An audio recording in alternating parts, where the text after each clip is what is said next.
bendiciones. Esa es nuestra oración, hermanos. Queremos ver a Cristo.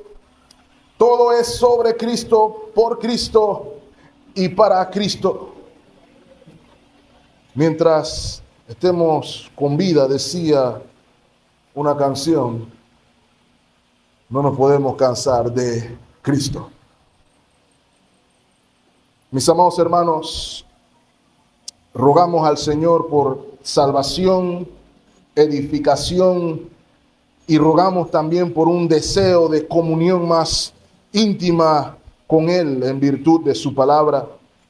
Que los labios falibles, débiles de su servidor no sean impedimento alguno para su palabra infalible, mientras nos da ojos para ver y oídos para oír.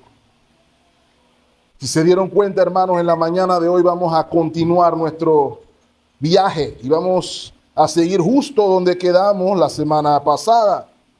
El pacto quebrantado por el infame incidente del becerro de oro. Ese pacto quebrantado por el incidente del becerro de oro estaba ahora siendo renovado en virtud de la más grandiosa revelación de la gloria de Dios hasta ese momento. Y digo hasta ese momento, hermanos, porque siglos después se vio una revelación aún mayor de la gloria de Dios, cuando el Verbo se hizo carne, y entonces el mundo fue testigo en ese momento de que la proclamación del nombre del Señor que Moisés vio en el Sinaí era una realidad tangible y palpable. En Cristo Jesús, la potencia, compasión y gracia de Dios, lento para la ira y grande en misericordia y verdad, que es evidenciada en la misericordia que extiende a millares, en el perdón de sus pecados. Todo esto sin que el pecado deje de ser castigado. El mundo pudo verlo en 4K, diríamos así, en la cruz del Calvario, donde la misericordia de Dios y el juicio de Dios se encontraron. En la más grande manifestación del carácter divino, mejor dicho. Ahora, hermanos, de vuelta al monte, en ese glorioso momento, Dios garantiza su presencia en medio de su pueblo, no solamente durante su peregrinaje hacia la tierra prometida, sino precisamente en la tierra prometida, más allá de los días de Moisés. Y hermanos, no lo iba a hacer de manera pasiva. No iba a ser el Señor solamente acompañando sin hacer nada en el viaje, sino que lo iba a hacer de manera activa, en poder. Lo iba a hacer en gloria.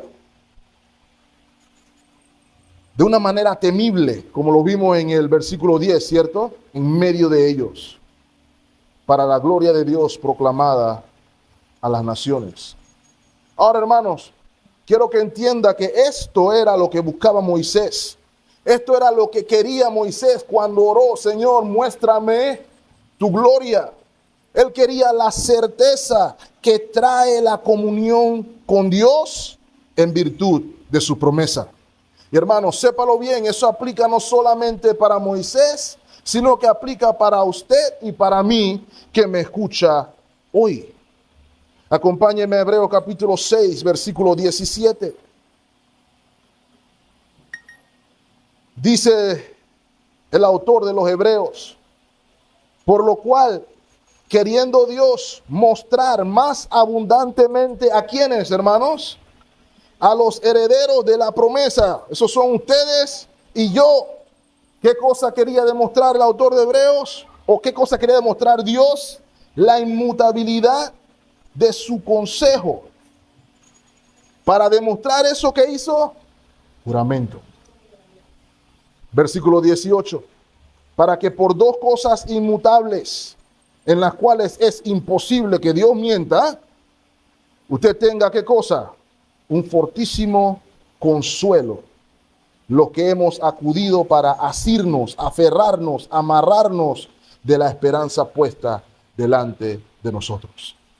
Dios es infalible, Dios no miente, pero Dios habló en términos humanos para que usted tuviera la seguridad que estaba buscando Moisés. Y Moisés dice, muéstrame tu gloria. Y el Señor dice, he aquí yo hago pacto contigo. Te lo juro, te lo prometo.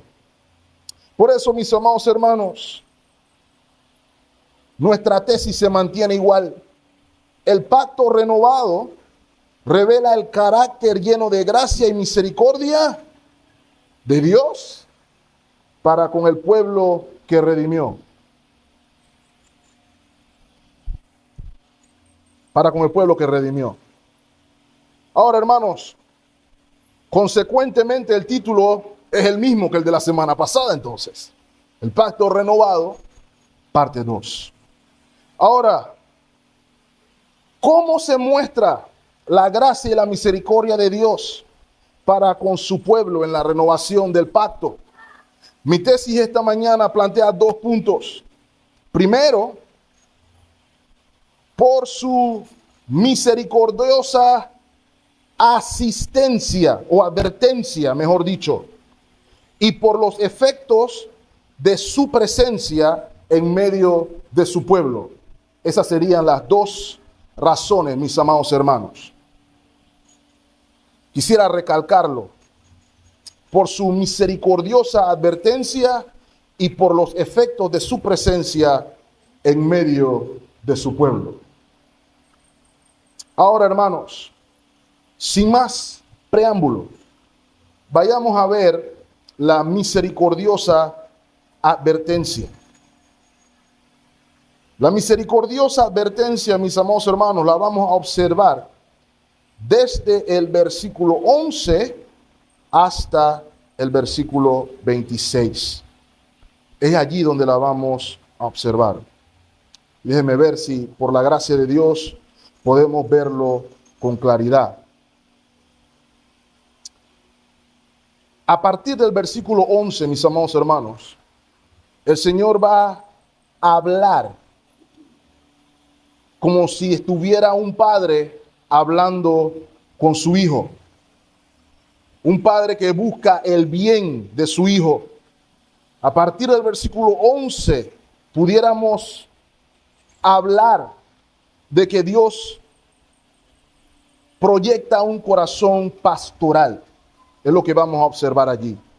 ¿Y dónde lo vemos, mis amados hermanos? Usted y yo lo vamos a ver con la palabra que es clave aquí. Guarda.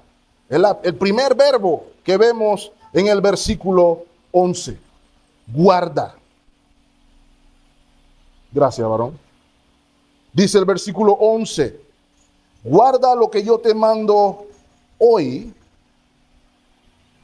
He aquí, yo echo de delante de tu presencia al amorreo, al cananeo, al eteo, al fereceo, al heveo y al fereceo, al jebuseo, perdón. Ese es el mandato. Y como ya mencioné, la palabra clave es la primera. Guarda. Guarda. ¿Y qué es lo que había que guardar, hermanos? Esa palabra es importante porque la palabra guarda aquí nos transmite la idea de algo que ellos debían tener presente en sus mentes para obedecer. Algo que debían mantener en sus conciencias constantemente, conscientemente, para obedecer. Ellos debían obedecer los mandatos que iban a salir de aquí. Ahora, hermanos, esto nos va a dar la idea de por dónde va a ir el asunto aquí, hermanos. De manera misericordiosa, el Señor va a advertir a la luz de lo que sucedió con el incidente del becerro de oro, de los peligros y de las tentaciones que iban a enfrentar en su peregrinaje a la tierra prometida.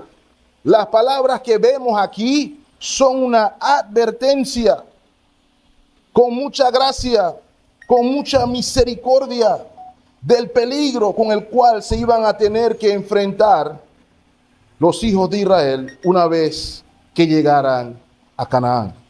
Y hermanos, esto tiene directa aplicación con nuestro propio peregrinaje, porque sin duda alguna nuestra inclinación es la misma que la de los israelitas. Nuestra inclinación es natural hacia la idolatría. No en vano decía el reformador Juan Calvino que la mente humana es, por así decirlo, una fábrica perpetua de ídolos. Y eso no tiene lugar a dudas. Sin ningún lugar a dudas. Ahora, hermanos, ¿cuál es la advertencia entonces? La advertencia la definí de la siguiente manera: guardarse del compromiso del mundo, con el mundo, no del mundo. Esta es la primera advertencia misericordiosa que da el Señor aquí. Mírenla en el versículo 12. Guárdate de hacer alianza con los moradores de la tierra donde has de entrar. Lo que el Señor está diciendo allí es: no hagas pacto con los cananeos, no tengas comunión con los moradores de la tierra de Canaán. Mantente separado de todos ellos, es lo que está diciendo nuestro Señor aquí. ¿Y cuál es la idea que usted y yo debemos comprender, mis amados hermanos? Es que el pacto está siendo ratificado y las condiciones iniciales del pacto se mantienen. ¿Y a qué me refiero con esto, hermanos? El pacto con Dios no era unilateral. No era Dios comprometiéndose a bendecirlo y ya. Recuerden, hermanos, que la promesa hecha a Abraham era de que ellos iban a ser su pueblo y él iba a ser su Dios. Ahí se ven las dos puntas del compromiso, las dos puntas de la promesa: pueblo y Dios. Ese era el acuerdo. Sin embargo, mis amados hermanos, el pueblo en el incidente del becerro de oro violó ese acuerdo, violó ese principio de exclusividad. Y el Señor le está diciendo, en palabras o en buen panameño, jueguen vivo de no hacer lo mismo en la tierra prometida. Esa es la esencia que quiero transmitir aquí. ¿Cómo lo sabemos? Lo dice la primera parte del versículo 13. Para que no sean tropezaderos, ¿dónde, hermanos? En medio de ti. El que ellos hicieran alianza, el que ellos hicieran pacto, de nuevo, es la misma palabra pacto, con los pueblos que abundaban en esa región, iba a tener un resultado desastroso. El término tropezadero es la palabra que utilizaríamos para describir una trampa, para capturar a un animal peligroso o algo de esa índole. Y hermano y hermana que me escucha, hacer alianza con el mundo, hacer alianza con el sistema del mundo, lo va a dejar a usted de alguna manera a otra u otra atado en algo que va a jugar en detrimento suyo. Por eso el Señor le está diciendo a su pueblo: jueguen vivo, cuídate de no quedar atrapado en algo que va a jugar en tu contra. El Señor va a revelar cuáles son los detalles de ese peligro. Y quiero que lo vean conmigo. Versículo 13. Derribaréis sus altares y quebraréis sus estatuas y cortaréis sus imágenes de acera, porque no te has de inclinar a ningún otro Dios, pues Jehová, cuyo nombre es celoso, Dios celoso es. Por tanto, no harás alianza con los moradores de aquella tierra, porque fornicarán en pos de sus dioses y ofrecerán sacrificios a sus dioses y te invitarán y comerás de sus sacrificios. O tomando a sus hijas para tus hijos y fornicando sus hijas en pos de sus dioses, harán fornicar también a tus hijos en pos de los dioses de ella. ¿Qué quiere decir todo ese palabrerío que acabé de mencionar ahí? Y espero que me puedan seguir. Dios nos ayude. Aquí hay un ciclo decadente de la idolatría. Es lo que vamos a observar aquí. Y comienza con hacer alianza con el mundo, hacer compromiso con el mundo. Y quiero que estemos claros, hermanos, que hacer pacto con el mundo es automáticamente darle play al inicio de un ciclo de decadencia hasta lo más bajo del barril. ¿Cómo se ve? Miren lo que dice el Señor. Si no derriban sus altares y estatuas, van a terminar usando las estatuas y van a terminar usando los altares. Van a terminar participando de sus ritos y ceremonias. Esa es la segunda etapa. Quedamos participando con el mundo. ¿Cuál es la tercera? Quedamos haciendo familia con el mundo. No solamente van a participar en sus ritos y ceremonias, sino que iban a formar vínculos familiares con ellos. Y no solamente para, o mejor dicho, no para convertirlos, sino para ser convertidos por ellos.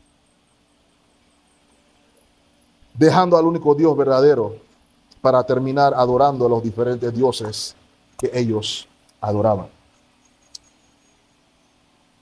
Hermanos, la Biblia enseña que eso fue exactamente lo que sucedió. Así como se los describo, el ciclo lo vemos claramente. Y permítame mostrárselo, hermano. Salmo 106, versículo 36. Dice el salmista, ¿ellos qué hicieron, hermanos? ¿Sirvieron a quiénes? Sirvieron a sus ídolos, los cuales fueron, ¿qué cosa?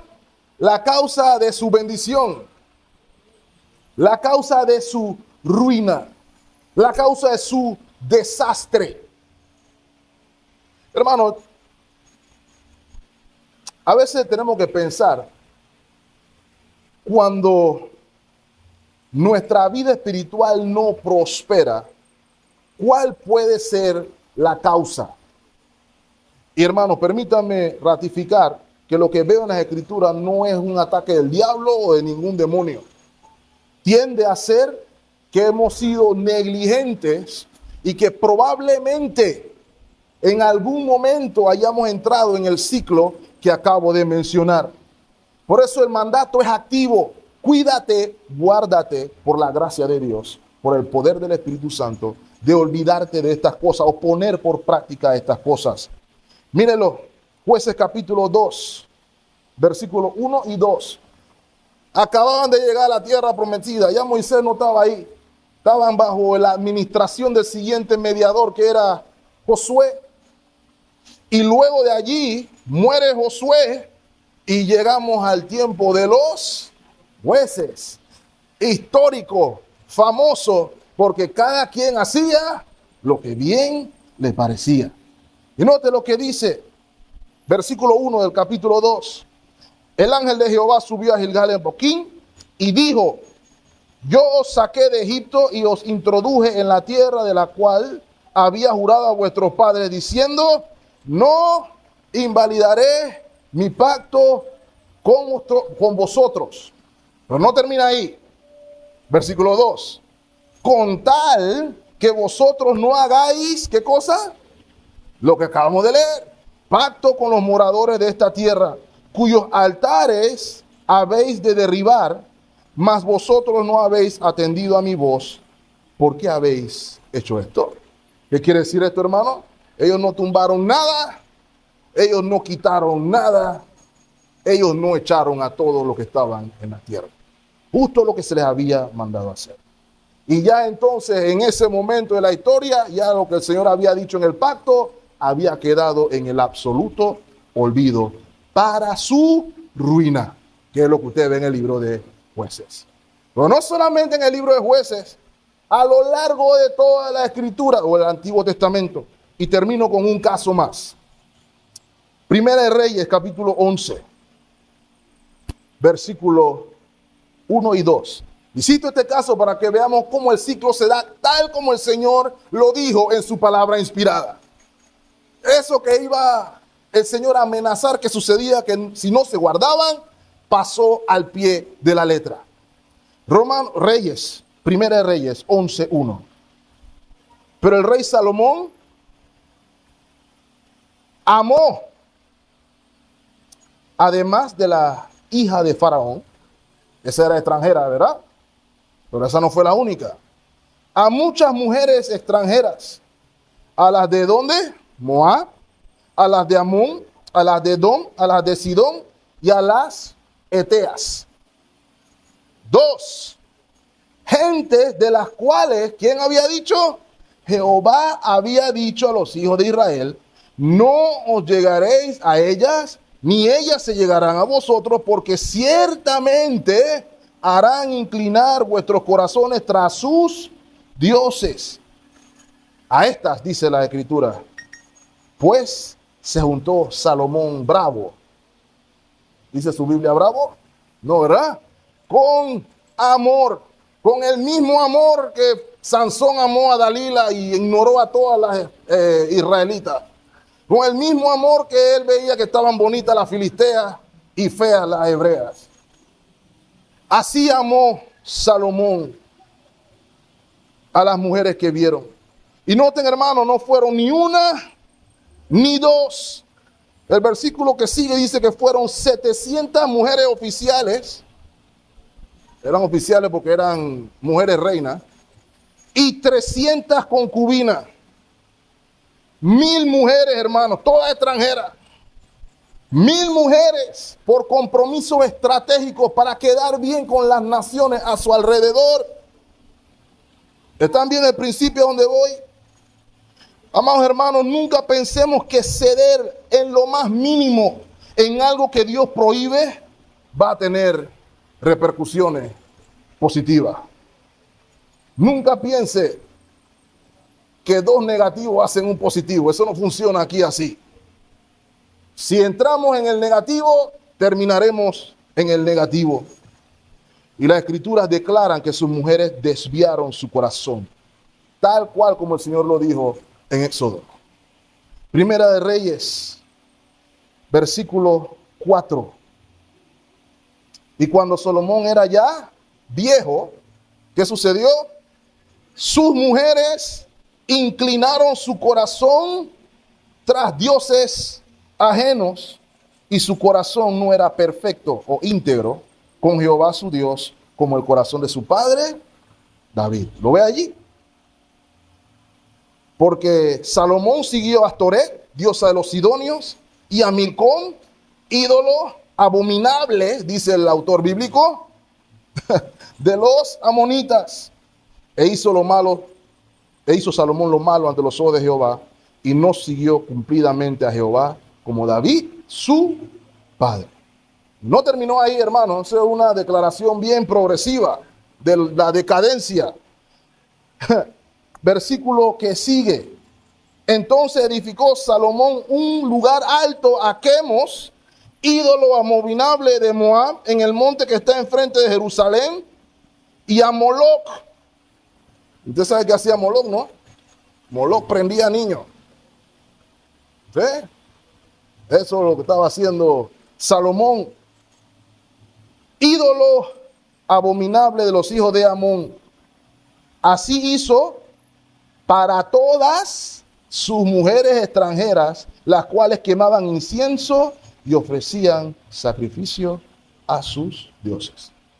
Esto es un marcado escenario de que el Señor advierte a su pueblo en amor, en misericordia, por su propio bien, para no privarse de la bendición que es caminar con el único Dios verdadero, de hacer inclinaciones a lo que es falso, a lo que es inclusive perverso delante de los ojos de Dios.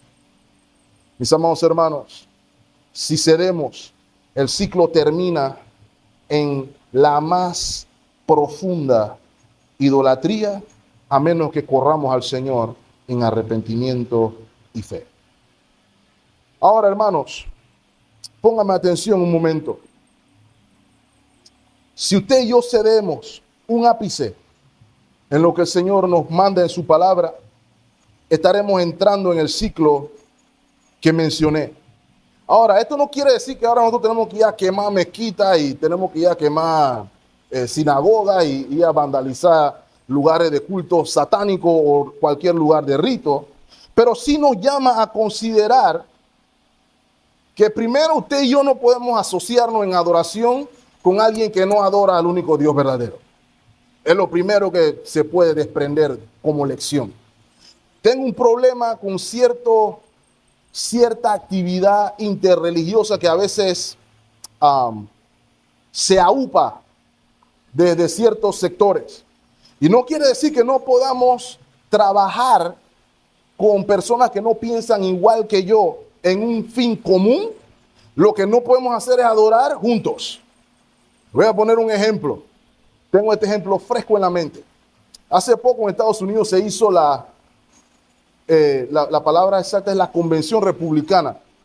Y en la convención republicana se invitan, porque los republicanos dicen que son cristianos en su mayoría, invitan a varios ministros a dar su eulogía o algunos a orar y a participar en algún evento. En esta ocasión invitaron a una persona activa en el partido, pero que es de tradición hindú, y le pidieron que orara en el evento. Y hermano, la señora comenzó a orar, no me acuerdo el nombre del dios hindú, pero ella dice que es el único Dios verdadero y que es el mismo que adoramos los cristianos. Pero eso no es cierto. No es cierto. Pero ¿por qué cito este ejemplo? Porque mientras ella estaba orando al Dios hindú, los cristianos que estaban ahí no sabían ni qué hacer. Algunos estaban con los ojos cerrados y los rostros inclinados. ¿Con quién estaba orando él? Algunos estaban con los ojos abiertos porque decían, esto no es conmigo. A eso es lo que me refiero.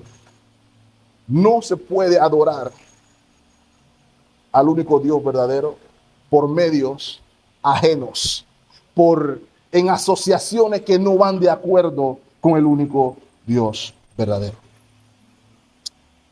En segunda instancia, ese ejemplo nos recuerda a todos nosotros, mis amados hermanos, la importancia de honrar el matrimonio. No honrar el principio matrimonial nos mete a todos en este ciclo que acabamos de mencionar aquí. Estas personas decidieron unir sus afecciones con personas que odian al Dios que tú amas. ¿Dónde va a terminar en eso? Que tú vas a terminar en algún momento ofendiendo al Dios que dices amar. Porque hermano, no se pueden amar a dos señores. O amas a uno o aborreces al otro. Es en eso que se fundamenta el principio del yugo desigual. ¿Qué comunión, dice el Señor, tiene la luz con la tiniebla? Ninguna. El agua y el aceite no se mezclan. Y hermano, el contexto del pasaje que da el apóstol allí no es ni siquiera en el ámbito matrimonial. No os unáis en yugo desigual con los incrédulos. No tengan transacción con los incrédulos, porque no hay comunión entre la luz y las tinieblas. ¿Cuánto más vivir con él o con ella? ¿Cuánto más? Esto nos pone en peligro de caer en el ciclo que menciono. ¿Y cuál es la razón, hermanos? Brevemente, que Dios es un Dios celoso. Ahora es normal que usted y yo tengamos un concepto negativo del celo porque lo vemos con nuestra mente caída, con nuestra mente pecaminosa. Es una envidia malsana, llena de sospecha pecaminosa. Es un ardor por conseguir algo que no merezco o que creo que merezco y no recibo. Sin embargo, cuando eso se aplica a Dios es diferente, porque Dios no está manchado con el pecado que nosotros tendemos a estar. Pablo, por ejemplo, les dice a los corintios, los celos con el celo de Dios, que indica que hay un celo diferente, hay un celo santo. Y aunque no nos guste escucharlo, hermano, el celo es un atributo de Dios. La Biblia describe a Dios como que es amor, como que es misericordioso, pero también lo describe como Dios celoso, como vimos en Éxodo capítulo 20. Celoso de nuestra pasión, celoso de nuestro amor, ya que Él ha sido nuestro mayor beneficiario. o benefactor, mejor dicho, no beneficiario. ¿Cuál es la manera correcta de entenderlo? Debemos entenderlo a la luz de los términos del pacto matrimonial.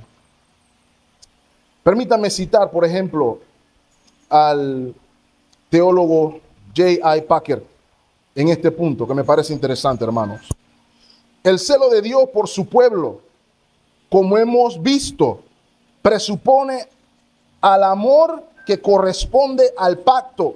Y dicho amor no es un afecto transitorio, accidental y sin objeto, sino que es la expresión de un propósito soberano.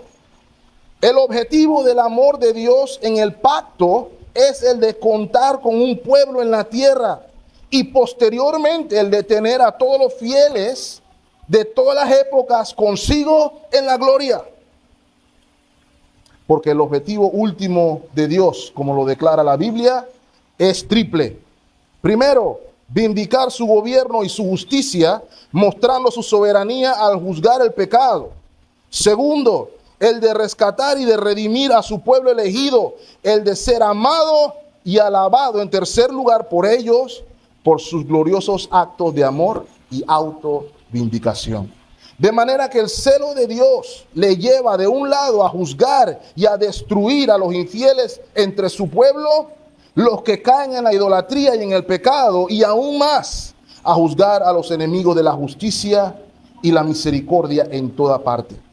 Por otro lado, también le lleva de otro lado a restaurar a su pueblo luego de que el juicio nacional los ha castigado y humillado. ¿Y qué es lo que motiva estas acciones? Simplemente el hecho de que se muestra celoso por su santo nombre. ¿Cuál es el punto aquí, hermanos? ¿Por qué me tomé el tiempo para redactarlo? Palabras cortas. El pacto de Dios es un pacto de exclusividad. Si el pueblo estaba en pacto con Dios, no debían estar en pacto con absolutamente nadie más. La segunda advertencia misericordiosa la vemos brevemente, guardando la comunión en la adoración. La segunda advertencia misericordiosa, mis amados hermanos, gira en torno a la adoración del único Dios verdadero. Habla de una vida que está consagrada para su gloria exclusivamente. Es una vida que crece en amor y devoción hacia Él. Ahora, hermano, todo esto a la luz de lo que acabamos de ver en el incidente del becerro de oro y las tentaciones que iban a haber allá en Canaán. El Señor las trae a su mente estas palabras para que el pueblo fuera consciente de que Él anticipa adoración que es genuinamente verdadera. Y lo hace de dos maneras. Lo hace primero en un aspecto negativo. Es lo que vemos en el versículo 17. Dice sencillamente, no te harás dioses de fundición. Y hermano, esto nos lleva de vuelta de una vez al segundo mandamiento, ¿cierto? Y es una referencia inmediata al becerro de oro. ¿Se acuerdan cuando se dio el evento de los israelitas? Oh, ¿dónde está Moisés? Bueno, haznos dioses. Y cuando le hicieron el becerro, este es Jehová que nos sacó de Egipto. ¿Lo recuerdan? Ellos adoraron al becerro como si fuera Dios. Pero lo querían a su manera, en su término, como muchas veces nosotros queremos. Ahora, hermanos, este primer recordatorio nos hace meditar que Dios debe ser adorado en sus términos, como ya lo hemos mencionado, y no como me apetece. Hermano, Dios quiere que usted lo adore en espíritu y en verdad. No solamente quiere que lo adore en espíritu y en verdad, sino quiere que lo adore activo en una comunidad de creyentes, que es su iglesia, donde nos dedicamos a la adoración, nos dedicamos a la proclamación del evangelio, nos dedicamos a la coinonía y a la exhortación, al amor y a las buenas obras. Él quiere que usted participe de todo eso. Y la evidencia de eso lo vemos en el aspecto positivo. Y hermanos, está ratificado en todos los versículos del 18 al 25. Y no lo vamos a leer todo, pero quisiera hacer un sumario. En esos versículos se nos ratifican algunos mandamientos del Decálogo y otras ceremonias que se iban a implantar tan pronto el pueblo llegara a la tierra prometida. La primera fiesta que ven allí es la fiesta de los panes sin levadura o la Pascua, en los versículos del 18 al 20. Recuerdan, hermanos, eso lo vimos, la ligera salida del pueblo de Egipto, luego de participar todos del Cordero Pascual, con cuya sangre marcaron las puertas y pintaron los dinteles de las puertas. Y el Señor les advierte, nadie se presentará con manos vacías. Y cada uno, la palabra es, se me va de la mente, presentará a su primogénito. Iba a consagrar a su primogénito. ¿Saben a qué se refiere todo esto, hermanos, mis amados hermanos? Esta fiesta, en recordación de la redención de su pueblo, era un llamado a la consagración por parte de su pueblo. Y en segunda instancia, vemos la otra fiesta, el día de reposo, versículo 21. Y ya hemos visto cuántas veces el día de reposo, mis amados hermanos, a lo largo del libro de Éxodo. Aquí lo vemos una vez más. Y es un recordatorio, hermano, de que es importante el llamado a hacer una pausa en la búsqueda del descanso físico, pero primordialmente en la búsqueda del reposo espiritual que viene de la comunión con Dios. Y miren lo que dice el versículo 21, aún en la arada y en la siega. ¿Saben cuál es el contraste ahí? En todo tiempo usted debe buscar el reposo del Señor. En la temporada baja del trabajo y en la temporada alta del trabajo también. ¿Sabe por qué, hermano? Porque el Señor no quiere que su pueblo olvide cuál es la prioridad. Mateo 6:33 nos la recuerda, más buscar primeramente qué cosa, hermanos. El reino de Dios y su justicia y todo lo demás. Hermanos, todo lo demás es todo, inclusive el dinero. Se dará por añadidura.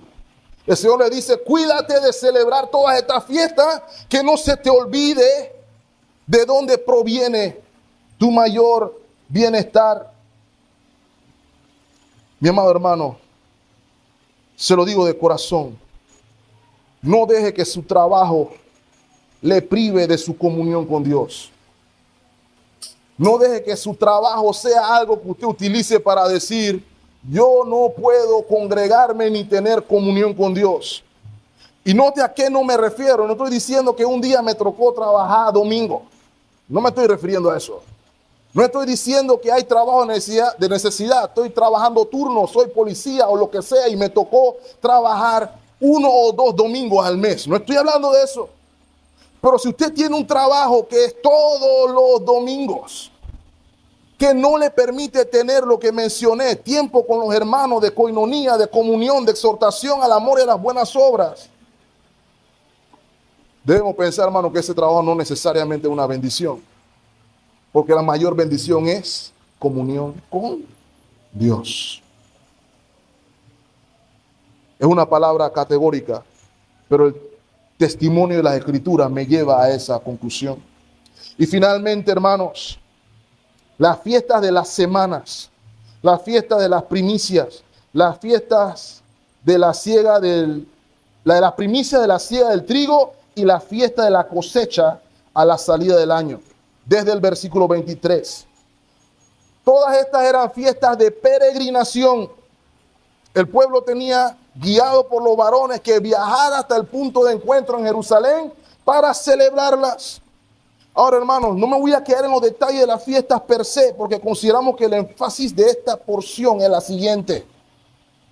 Todas estas fiestas y ceremonias eran un recordatorio para el pueblo de que su vida giraba en torno a Dios, de que la bendición, el éxito en su caminar iba a girar en torno a Dios.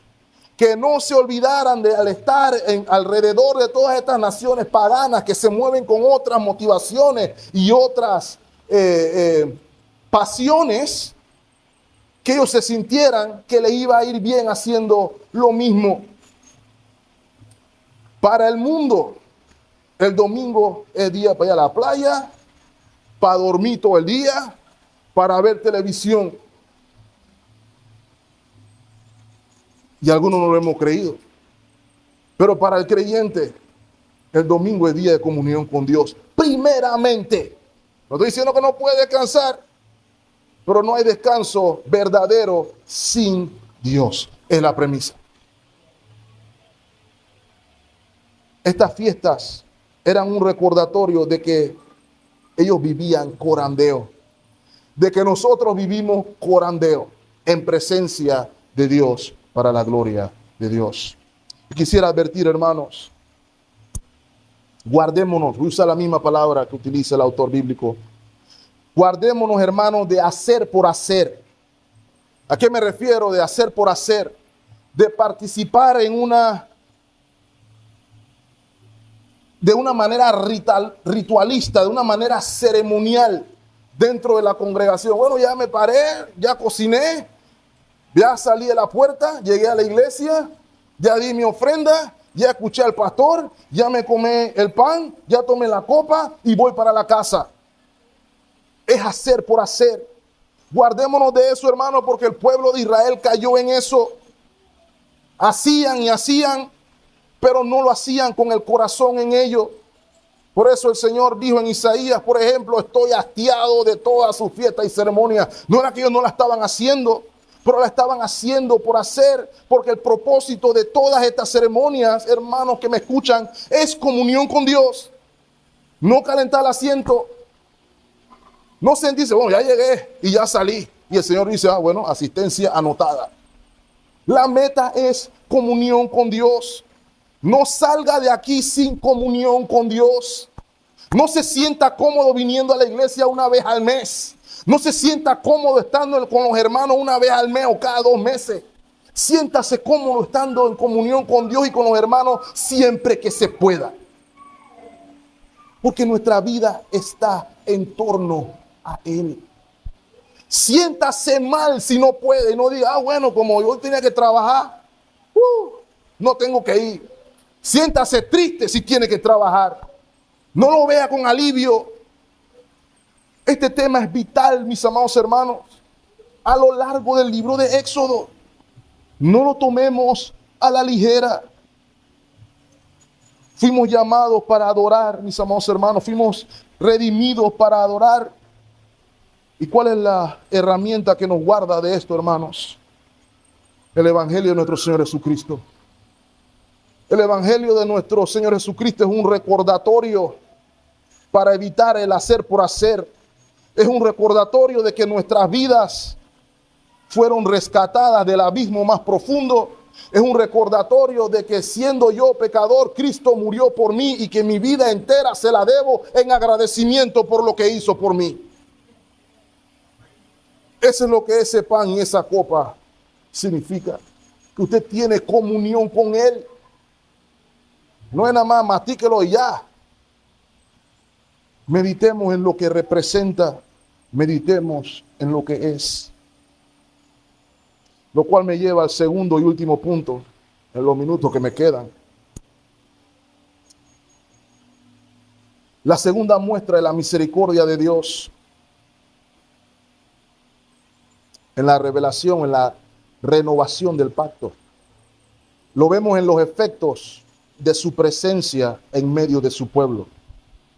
Quiero que vean brevemente los últimos versos de esta porción conmigo. Versículo 27. Y Jehová dijo a Moisés, escribe tú estas palabras porque conforme a estas palabras he hecho pacto contigo y con Israel. Y note versículo 28, y él estuvo allí con Jehová. ¿Cuánto tiempo, hermano? 40 días y 40 noches. Y eso lo vamos a ver porque tiene implicaciones verticales y horizontales. 40 días y 40 noches estuvo él allí con Dios.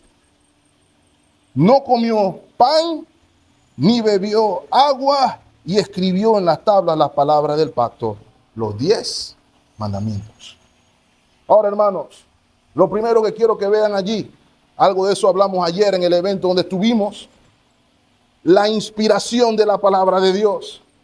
Moisés, movido por el Espíritu Santo de Dios, escribe la palabra de Dios para beneficio del pueblo de Dios. Lo que estaba escribiendo era lo mismo que había escrito Dios personalmente, pero ahora Moisés iba a ser el autor inspirado que la iba a traer al pueblo de Dios. Las palabras, mis amados hermanos, eran las mismas que Dios redactó. Las tablas que Moisés había quebrado, recuérdenlo bien. Y lo dije la semana pasada y lo voy a volver a repetir. No se cambió ni una tilde ni una coma. Quiere decir que Dios no cambia los términos de mi relación con Él. Él sigue esperando la misma santidad porque es el mismo, Él es el mismo ayer, hoy y siempre. Lo otro que usted ve ahí es el aspecto vertical, comunión íntima con Dios. Ahí fueron, hermanos, 40 días de ayuno pelado. ¿Ok? No había ni que agua, no había ni que agua, no había lechuga. 40 días de ayuno pelado. Ahora, ¿qué le está diciendo el hermano Eugene? Que acuñamos el ayuno de Moisés. No, hermano, usted se puede morir si hace el ayuno de Moisés. Pero, ¿sí o no, hermana nutricionista? Muy bien. Nadie haga el ayuno de Moisés. ¿Cuál es el principio que quiero transmitir ahí? Porque ninguno de ustedes está en el monte con él. El principio es el siguiente. En términos coloquiales, Moisés estaba metido con Dios. Estaba disfrutando de la presencia de Dios y lo más importante, satisfecho en la presencia de Dios, sustentado por Dios durante ese periodo de 40 días. Cosa que estamos nosotros llamados a replicar en el sentido de la búsqueda profunda de comunión con nuestro Señor. Buscar satisfacción en su presencia, encontrarnos satisfechos con Él, a tal punto de que comer no sea tan prioritario. En vez de sentirnos ansiosos como nos sucede a veces y abrimos la nevera, vayamos y abramos la Biblia. En vez de sentirnos ansiosos para comprar un helado, abramos la Biblia. Es la premisa que yo estoy tratando de sostener. Comunión íntima con Dios. Anhelo de la presencia de Dios. Es lo que estaba haciendo Moisés en este periodo. Hermano, estamos predicando hasta para mí acá atrás, así que todos estamos bajo la autoridad de las palabras, hermano. El pastor no está exento. Hay algo más que quiero que observen, hermanos. Veamos el aspecto horizontal. Y aconteció que descendiendo Moisés del monte Sinaí con las 2 tablas del testimonio en su mano, al descender del monte, no sabía Moisés que la piel de su rostro resplandecía después que hubo hablado con Dios. Y Aarón y todos los hijos de Israel miraron a Moisés, y aquí la piel de su rostro era resplandeciente, y tuvieron miedo de acercarse a él. Entonces Moisés los llamó, y Aarón y todos los príncipes de la congregación volvieron a él, y Moisés les habló. Después se acercaron todos los hijos de Israel, a los cuales mandó todo lo que Jehová le había dicho en el monte Sinaí. Y cuando acabó Moisés de hablar con ellos, puso un velo sobre su rostro. Cuando venía Moisés delante de Jehová para hablar con él, se quitaba el velo hasta que salía, y saliendo decía a los hijos de Israel lo que le era mandado. Y al mirar los hijos de Israel el rostro de Moisés, veían que la piel de su rostro era resplandeciente, y volvía Moisés a poner el velo sobre su rostro hasta que entraba a hablar con Dios. El aspecto horizontal, tal como la primera vez Moisés subió y estuvo 40 días y 40 noches en la presencia del Señor, sustentado por el Señor. Pero ¿cuál es el aspecto horizontal? ¿Qué era lo que estaba pasando abajo, hermanos? ¿Se dio cuenta? Esta vez no hubo pachanga cuando Moisés bajó, ¿se dio cuenta? En el versículo 29 bajó Moisés y todo el mundo estaba quieto en home y en orden. No hubo pachanga, no hubo incidente, el pueblo no entró en desesperación, el pueblo estaba tranquilo. Si hubieran sido 60 días ahí hubieran estado esperando, porque aprendieron la lección en ese momento. Los primeros 40 días de prueba los fallaron. Los segundos 40 días de prueba confiaron en Dios. En algún momento dijeron, Moisés tiene que bajar. Ya no salió el que dijo, bueno, ¿dónde está? Probablemente se murió con los 3,000. Esa es mi versión. Pero ya nadie se atrevió a decir lo mismo. El pueblo confió en el mismo periodo de tiempo, hermanos. Es lo primero que observamos allí. Lo segundo, la gloria de Dios resplandeció en su siervo. Sin embargo, la gloria de Dios estaba velada. Ahí hay algo interesante para usted y para mí hoy, mis amados hermanos. El apóstol Pablo describe que la gloria que vio Moisés era la gloria del antiguo pacto. Gloriosa, sin duda, con brillo resplandeciente, sin duda. Pero el hecho de que estuviera velada nos apunta a lo que esperábamos. Una gloria revelada que pudiéramos ver totalmente. La gloria de Dios o el resplandor que vieron los israelitas no era la autoridad con la que hablaba Moisés. ¿Saben cuál es la autoridad? Los que estaban ayer se acordarán. La palabra de Dios era la autoridad de Moisés. Y el brillo que emanaba de Moisés era la certificación de que él hablaba con él, de que él estaba en comunión con Dios. Lo que nos apunta, hermanos, sin duda alguna, al mediador perfecto, al mediador que nos revela la gloria del nuevo pacto, la gloria del pacto que es no en tablas, sino en los corazones, que no es carnal, sino que es en el espíritu. Y Cristo es el mediador de ese nuevo pacto. Y con Él no hay velo. Con Él contemplamos la gloria de Dios a su totalidad. Ahora, finalmente, hermanos, quiero que noten la otra cosa que me pareció interesantísima. Se dieron cuenta que el texto nos aclara y nos dice aquí que Moisés no era ni siquiera consciente de que su rostro resplandecía porque había estado con Dios. ¿Sabe cuál considero que es la aparente lección para usted y para mí hoy? Obviamente la gloria revelaba el poder de Dios capacitando al siervo de Dios a cumplir su misión como mediador, a tal punto de que no hubo discusión. Cuando las personas bajaron y vieron a este hombre que venía brillando, dijeron, no, nadie dice, no. Moisés tuvo que llamar primero a Aarón y a los demás y habló con ellos. Y yo digo, ok, está bien, ya entendimos, Señor. Y llamaron entonces al resto del pueblo. Y el pueblo entonces oyó, porque se dieron cuenta de que el mediador era Moisés. ¿Ok? De la misma manera que ustedes debemos ser conscientes de que Cristo es nuestro mediador. No obstante, ese tiempo de 40 días allá arriba hizo algo en Moisés. Moisés no bajó igual del monte. Si me entienden a dónde voy, hermanos, la lección es que la presencia de Dios en la vida del creyente se nota de manera orgánica, no prefabricada. Voy a repetir eso. La presencia de Dios en la vida del creyente se nota de manera orgánica, no prefabricada.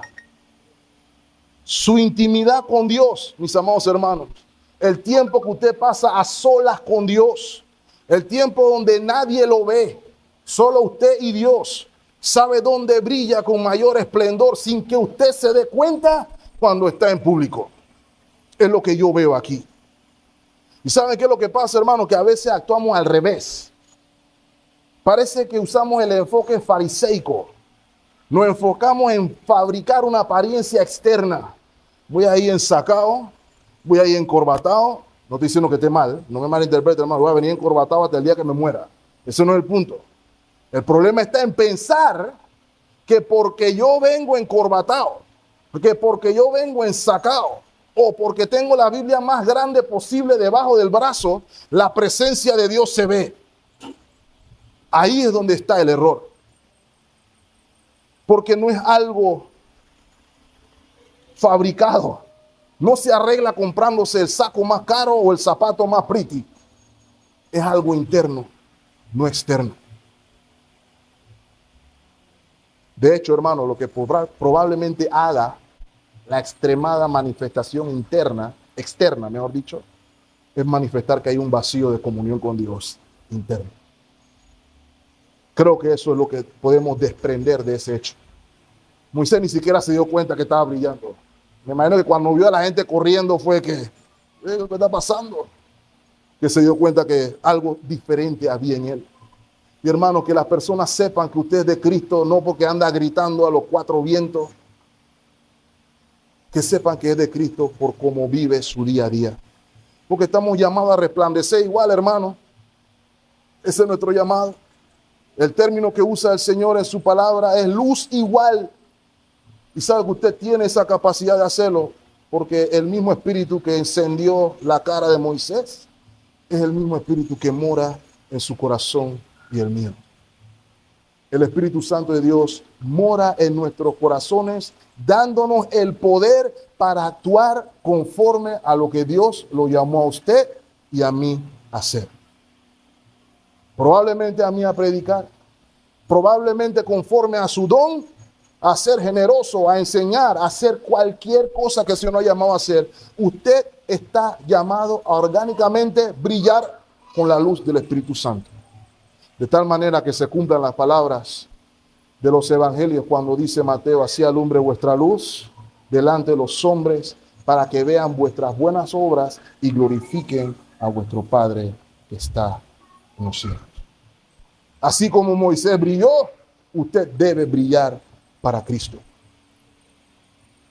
Hay efecto doble en ese brillo.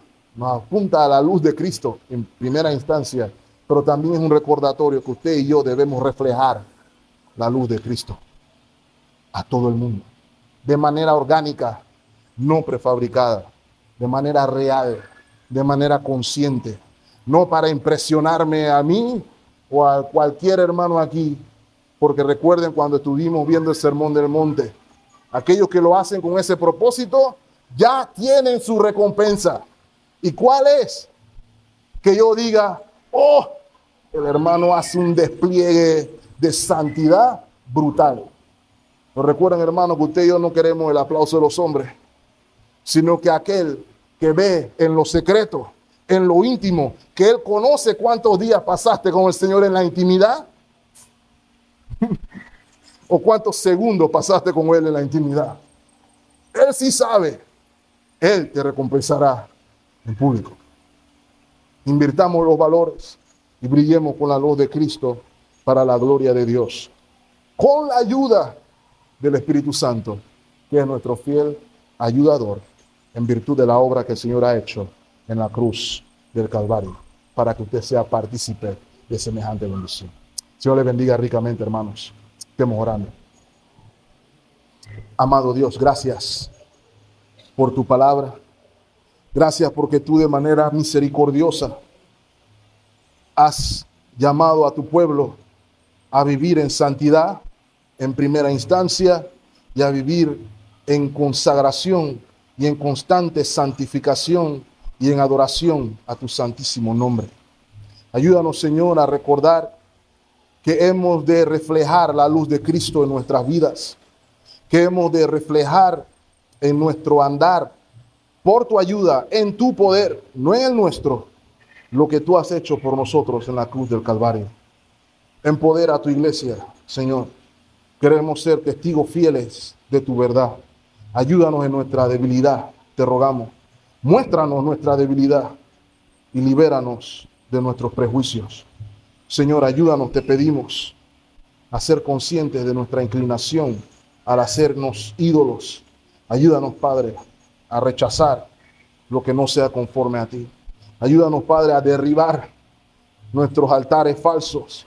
Ayúdanos, Señor, a derribar nuestras estatuas falsas.